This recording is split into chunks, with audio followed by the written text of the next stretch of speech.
ہو جائے گا۔ جس دن اللہ کی رضا ہمیں حاصل ہو گئی اس دن یہ وبا، بیماری، پریشانی سب ساری کی ساری ختم۔ ناظرین السلام علیکم ورحمۃ اللہ وبرکاتہ۔ ہمارے یوٹیوب چینل پر آپ کا استقبال ہے۔ آج ہم آپ حضرات کی خدمت میں ایک بہت اہم مسئلہ لے کر حاضر ہوئے ہیں۔ آج ہی اعظم گڑھ سے فون آیا، یہ مسئلہ پوچھا گیا کہ لنگی پہن کر نماز پڑھ سکتے ہیں یا نہیں پڑھ سکتے، یا لنگی پہن کر نماز ہو جائے گی، اس کے اندر انڈر ویئر پہننا پڑے گا یا نہیں۔ تو ناظرین مسئلہ بہت اہم ہے، اور اس مسئلے کو سمجھنے کے لیے ہماری ویڈیو پر آپ آخر تک جڑے رہیں تاکہ پورا مسئلہ آپ کی سمجھ میں بہتر طریقے سے آ سکے۔ تو ناظرین سمجھنا یہ ہے کہ لنگی پہن کر آپ ایسے علاقے میں موجود ہیں جس علاقے میں لنگی پہننے کا رواج عام ہے، جہاں پر لنگی پہننے کو عیب نہیں سمجھا جاتا۔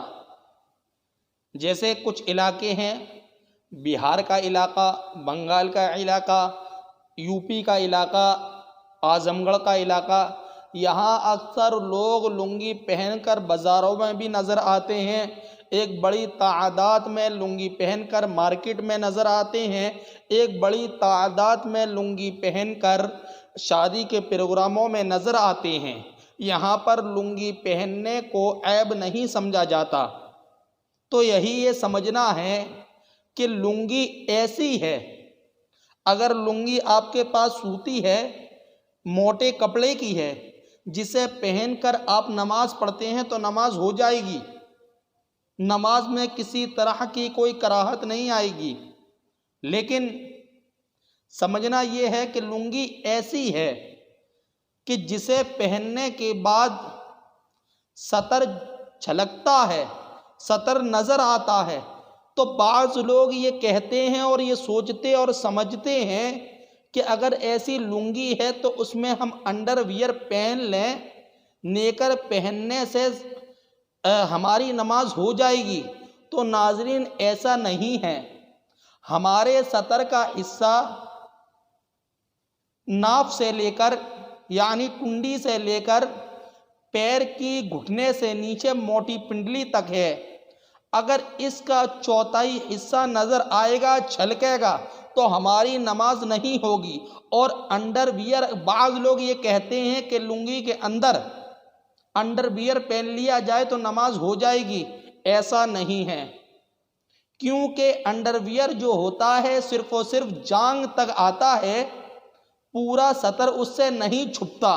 جب سطر پورا نہیں چھپے گا تو نماز نہیں ہوگی، کیونکہ پیر کی موٹی پنڈلی تک ہمارے سطر کا حصہ ہوتا ہے۔ تو پورا سطر چھپانا ہمارے اوپر فرض اور ضروری ہے۔ جب تک ہم پورا سطر نہیں چھپائیں گے نماز میں تو ہماری نماز نہیں ہوگی۔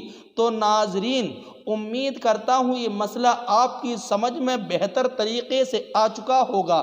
تو آپ سے درخواست یہ ہے کہ ہمارے روزانہ کے مسئلے مسائل کو حاصل کرنے کے لیے ہمارے چینل کو سبسکرائب کر دیجئے، اور ہماری ویڈیو پسند آئی ہو تو لائک کر دیجئے، اور زیادہ سے زیادہ لوگوں کو اس مسئلے سے آپ آگاہ کرا دیجئے، اور آپ کا مسئلہ دوسروں تک پہنچانا آپ کو انشاءاللہ العز و جل ایک مسئلہ سیکھنے اور سکھانے پر، بتانے پر، آپ اس تک پہنچانے کا ذریعہ بنیں گے۔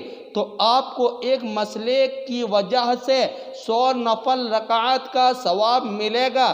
تو ناظرین اتنا بڑا ثواب صرف ایک شعر پہ، تو ضرور ناظرین امید کرتا ہوں آپ یہ شیئر ضرور کریں گے، یہ ویڈیو دوسروں تک ضرور پہنچائیں گے۔ السلام علیکم ورحمۃ اللہ وبرکاتہ۔